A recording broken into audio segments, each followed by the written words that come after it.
Я думаю, що від ідеї Новоросії та й загалом нової Російської імперії без України, яка просто неможлива. Тому що Україна фактично є ключовим паливом і будівним матеріалом для імперії.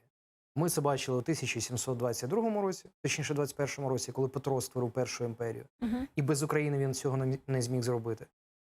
І він таким чином відкрив вікно в Європу, тому що це близькість до Європи.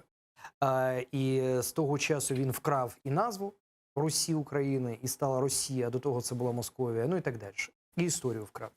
А далі Сталін украв Україну, українську незалежність в 1922 році, коли Україна стала частиною Радянського Союзу. І тільки завдяки Україні Радянський Союз зміг бути утвореним і стати потужною сильною державою.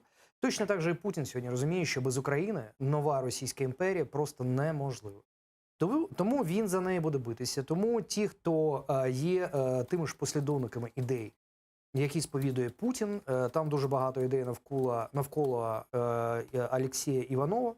Це фактично автор нового російського, будемо чесно казати, фашизму. І, до речі, цю ідею Путіну подав через книгу Нікіта Міхалков, який, я так розумію, також розділяє цю тезу. Тому я думаю, що вони будуть йти на абсолютно жорсткі дії, і вода – це буде одна із причин, чому пояснити вторгнення в Україну, тому що це заради інтересів людей, які живуть в Криму, ну і так далі.